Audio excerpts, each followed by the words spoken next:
saat aku disuruh nikah paksa. Terima kasih yang sudah mengklik video ini. Cerita ini terinspirasi dari kisah nyata. Nama tokoh, tempat, dan waktu saya samarkan untuk privasi seseorang tersebut. Kisah ini berawal dari bapak-bapak yang berasal dari desa terpencil. Bapak ini sangat kaya raya, bahkan sudah mempunyai 3 istri. Bapak ini bernama Pak Lukman. Pak Lukman adalah pengusaha sembako. Toko Pak Lukman di desanya sangat besar, bahkan sudah mempunyai cabang di desa-desa lain. Pak Lukman sudah mempunyai 6 anak dari ketiga istrinya. Istri pertama Pak Lukman berumur 42 tahun, istri kedua 40 tahun, dan istri ketiga 35 tahun. Sedangkan Pak Lukman sendiri berumur 43 tahun, hampir mendekati setengah abad. Walaupun sudah agak tua, tetapi Pak Lukman mempunyai jiwa yang muda. Dia mudah bergaul dengan para pemuda di desanya. Bahkan Pak Lukman orang yang dermawan, biasanya mengasih sedekah dan menyumbang hartanya dengan cuma-cuma. Walaupun demikian, hasrat Pak Lukman juga tidak kalah dengan anak muda. Terbukti semakin banyak istri dari Pak Lukman, semakin muda pula umur istrinya. Pernah zaman dahulu, istri pertama Pak Lukman tidak membolehkan Pak Lukman untuk menikah lagi. Tetapi jika melarang Pak Lukman menikah lagi, istri pertama yang bernama Bu Siti akan ditalak. Atas ancaman tersebut, Bu Siti lebih memilih diam dan mengiyakan jika Pak Lukman akan menambah istri. Istri kedua Pak Lukman dan ketiga waktu masih muda juga sangat menawan semuanya, mempunyai kecantikan tersendiri. Istri kedua merupakan keturunan Cina Tionghoa, kulit kuning langsat, hidung agak mancung. Walaupun semangka bulat milik istri kedua tidak begitu besar, tetapi senyumnya membuat para lelaki jatuh cinta saat muda dulu. Kemudian istri ketiga mempunyai badan yang tinggi, kulit putih bersih dengan semangka bulat yang besar, sangat membuat para lelaki mabuk kepayang. Suatu ketika Pak Lukman sedang main rudal dengan istri ketiganya. Pak Lukman mulai merasa kurang asyik. Dia seperti ingin menambah istri keempat. "Mas, kamu kenapa kok kurang semangat main rudalnya?" kata istri ketiga Pak Lukman yang bernama Tini. "Kamu sudah nggak seperti dulu lagi, Tini," kata Pak Lukman. "Terus, Mas mau cari istri lagi?" "Kalau memang iya, kenapa? Kalau kamu nggak mau ya sudah, kamu saya ceraikan," kata Pak Lukman. Tini pun terdiam, karena jika dia diceraikan, dia akan jatuh miskin kembali. Pak Lukman berpikiran untuk mencari istri lagi. Tibalah saat Pak Lukman sedang bersama anak-anak muda. Dia melihat wanita yang masih muda. Wanita tersebut bernama Vina. Vina adalah anak semata wayang Pak Aldi, yang mempunyai onderdil yang mantap, semangka bulat yang besar, dan sangat kencang. Saat melihatnya saja rudal Pak Lukman tegang, seperti ingin memilikinya. Vina juga mempunyai kulit yang bersih, walaupun kurang putih, tapi bisa dikatakan kuning langsat, mata yang tajam, dan hidung yang mancung, dagu yang runcing, dan paras ayu, memikat para hati pria. Vina berumur 24 tahun. Dia sudah bekerja. Karena Vina berasal dari keluarga yang kurang mampu, bapaknya hanya pekerja buruh pabrik, sedangkan ibunya hanya ibu rumah tangga. Suatu ketika, ada pria yang ingin melamar Vina, tetapi Vina tolak karena Vina belum mau menikah. Vina bekerja di salah satu kantor percetakan. Dia sebagai admin di dalam kantor masih cukup untuk memenuhi kehidupannya. Saat di kantor, tiba-tiba Vina dipecat dari pekerjaannya. Vina sangat syok dan stres, karena di kantor dia nggak pernah melanggar aturan. Tetapi karena ada yang iri dengan Vina, kemudian dia bilang kepada bosnya jika Vina diam-diam menyimpan uang kantor. Akhirnya, Kesana kemari, Vina tidak dapat pekerjaan. Ayah Vina yang bernama Pak Aldi mencarikan pekerjaan untuk Vina. Saat di pos ronda malam-malam, kebetulan Pak Lukman dan Pak Aldi bertemu. Karena Pak Aldi juga setelah bekerja memang suka nongkrong. Memang kebetulan Pak Lukman langsung basa-basi dengan Pak Aldi. Karena Pak Lukman telah mengetahui jika Vina sudah tidak bekerja di kantor lagi. Dia mengetahui informasi dari salah satu pemuda desa tersebut. Karena saking akrabnya Pak Lukman dengan para pemuda. Pak Aldi, apakah anak Bapak sudah dapat pekerjaan lagi? Tanya Pak Lukman ke Pak Aldi. Belum, Pak. Kok Bapak tahu sih? Tahu. Dari mana, Pak? Jawab Pak Aldi. Ya saya tahu saja sih. Dari anak desa, Pak. Kan desa ini nggak luas-luas banget. Jadi tahu, Pak. Informasi seperti itu, kata Pak Lukman ke Pak Aldi. Jadi begitu ya, Pak. Memang anak saya sudah nggak kerja di kantor lagi, Pak. Sekarang saja di rumah nganggur. Kalau saya menawarkan agar Vina bekerja di tokoku saja, bagaimana, Pak? Kebetulan kami juga sedang membutuhkan karyawan wanita untuk admin. Cocok sekali jika Vina yang pernah kerja di kantor admin kan, kata Pak Lukman. Yang benar, Pak? Anda nggak bercanda kan, kata Pak Aldi? Ya enggak lah, Pak. Masa saya mau bercanda? Wong saya butuh karyawan wanita memang, kata Pak Lukman. Ya sudah, besok Vina tak suruh bawa lamaran pekerjaan saja ke kantor, Pak Lukman, kata Pak Aldi. Nggak usah, Pak.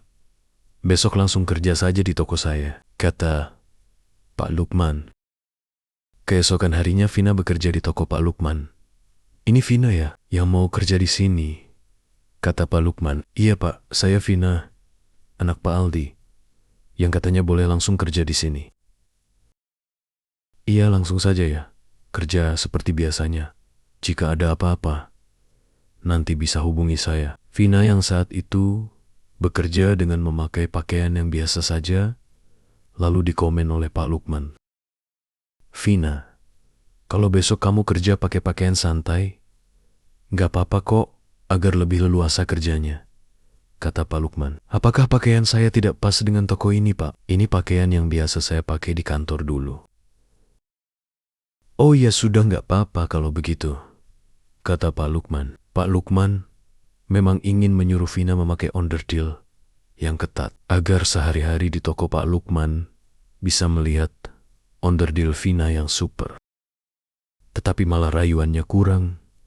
Kemudian suatu hari saat Vina sedang di toko, Pak Lukman langsung memegang tangan Vina. Pak Lukman sudah nggak tahan, ingin main rudal dengan Vina. Tetapi langsung Vina tolak. Apa-apaan ini, Pak? Saya bukan wanita murahan. Lebih baik saya keluar dari toko ini, kata Vina. Aduh, maaf ya. Vina nggak sengaja. Saya janji nggak akan lagi-lagi kok, kata Pak Lukman. Kemudian Vina pulang ke rumahnya dan bercerita kepada ayahnya jika dia diperlakukan kurang baik oleh Pak Lukman. Tetapi ayahnya hanya bilang, itu mungkin tidak sengaja. Nggak mungkin Pak Lukman yang sudah punya istri 3 berlaku seperti itu. Hari-hari seperti biasa, Vina bekerja di toko Pak Lukman. Vina mulai nyaman karena Pak Lukman sudah tidak menggodanya lagi. Tiba-tiba suatu hari Pak Lukman ke rumah Pak Aldi dan bilang ke Pak Aldi kalau Pak Lukman ingin menikahi Vina.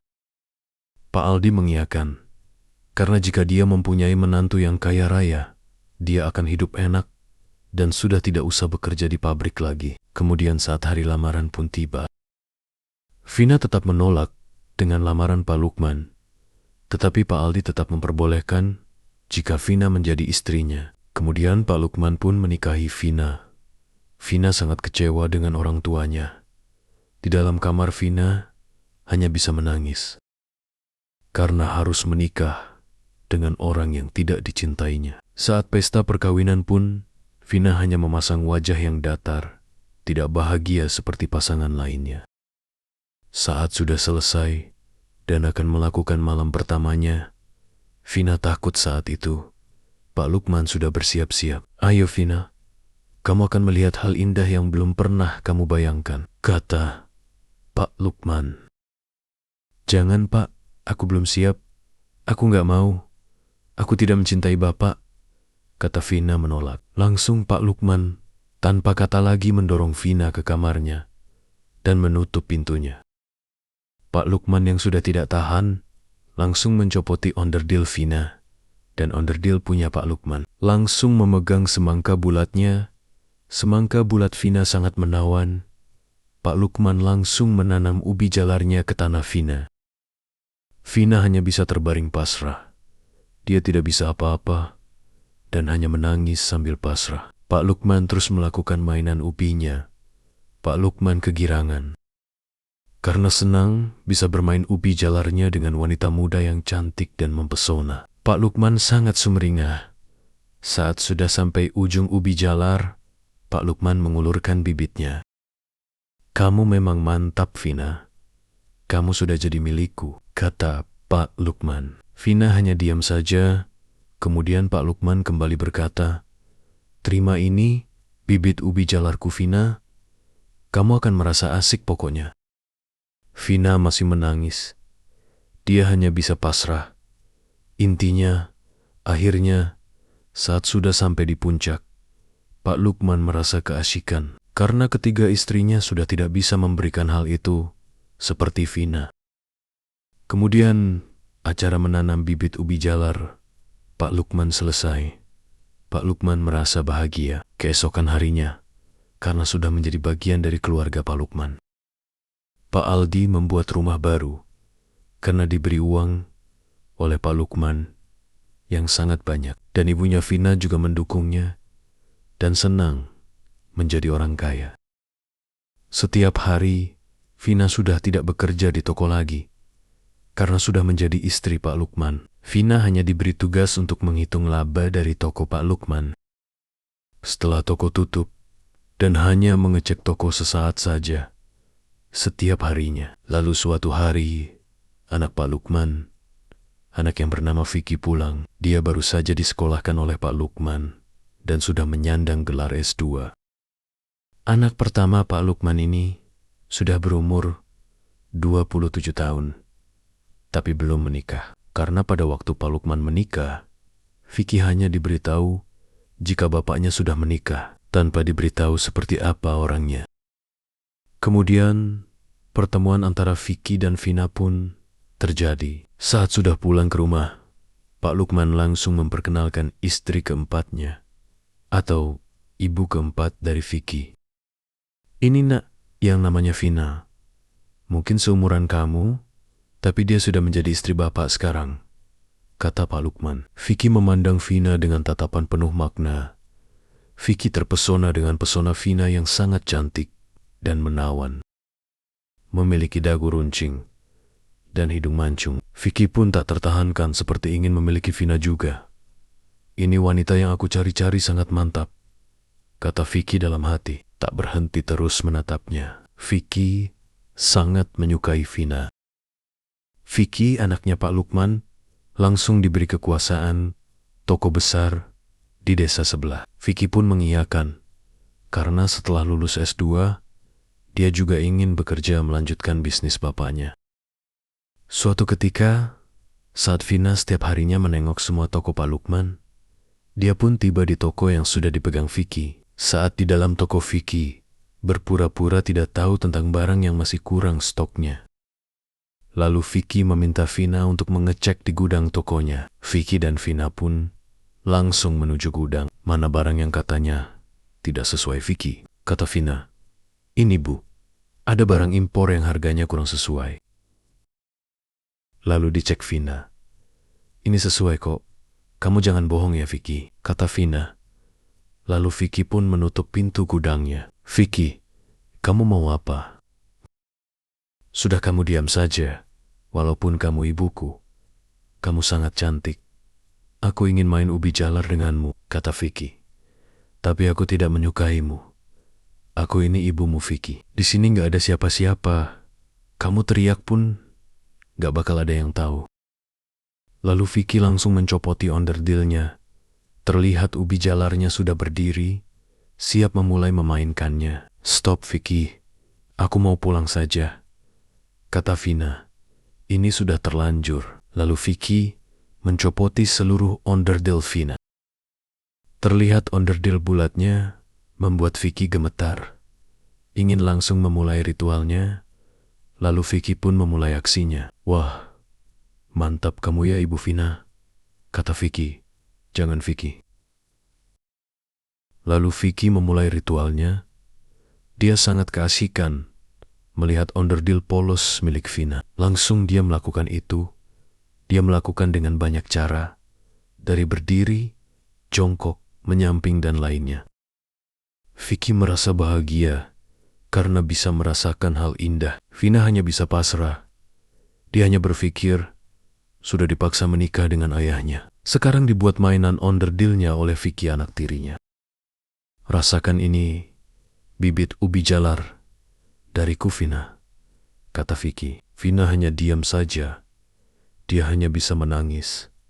Dia kecewa dengan semuanya. Dia merasa ingin tidak ada di dunia ini lagi, tetapi nasi sudah menjadi bubur. Semuanya sudah dilaluinya, hal yang sangat pahit bagi Vina. Bahkan orang tuanya tak pernah mendukungnya. Kembali ke permainan, Vicky yang sudah tidak tahan, akhirnya mengeluarkan bibit dari ubi jalarnya, masuk ke onderdil Vina. Sangat mengasyikkan bagi Vicky. Dia bisa merasakan hal yang belum pernah terbayangkan. Karena Vicky juga belum menikah, tapi dia sudah merasa kebahagiaan tiada taraf. Kemudian saat sudah selesai, Vicky lalu memakai onderdilnya lagi, dan Vina pun masih bersedih. "Sudah, kamu gak usah sedih. Kamu juga suka kan? Kalau kamu mau lapor ke bapakku juga aku gak takut." Vina hanya diam saja dan keluar dari gudang. Lalu Vina pulang dengan penuh kesedihan. "Kamu seperti sedang sedih. Kamu kenapa istriku?" kata Pak Lukman.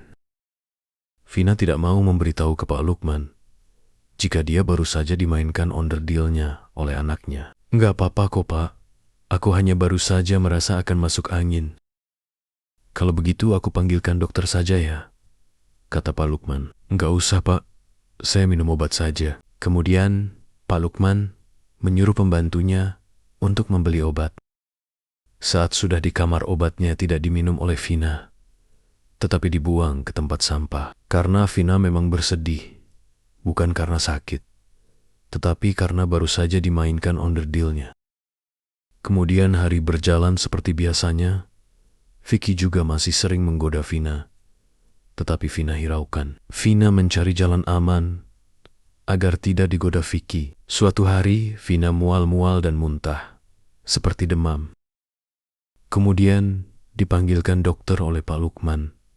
Dokter bilang jika Vina hamil. Lalu Vina merasa tidak bahagia, entah itu hamil karena Pak Lukman atau karena anaknya. Yang pasti, Vina sudah tidak bahagia menikah dengan Pak Lukman. Kemudian 9 bulan 10 hari pun berlalu. Vina melahirkan seorang bayi. Pak Lukman bahagia bisa mempunyai anak dari Vina saat anaknya sudah menginjak umur 2 tahun. Pak Lukman merasa ada yang aneh. Dipikir-pikir, anaknya tidak mirip dengannya, malah mirip dengan anaknya Vicky. Lalu Pak Lukman memutuskan untuk tes DNA antara dirinya dan anaknya dan juga Vicky. Ternyata tesnya menunjukkan anak Vina dari hasil permainan ubi jalar Vina dan Vicky. Lalu Vina langsung ditanya oleh Pak Lukman. Vina menjawab kalau dia dipaksa.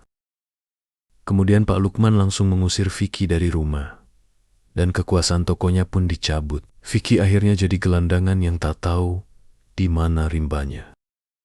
Akhirnya, karena Pak Lukman sangat mencintai Vina, dia tetap menerima anaknya Vicky dan Vina di rumahnya, dan mereka kembali menjalani hidup seperti biasanya.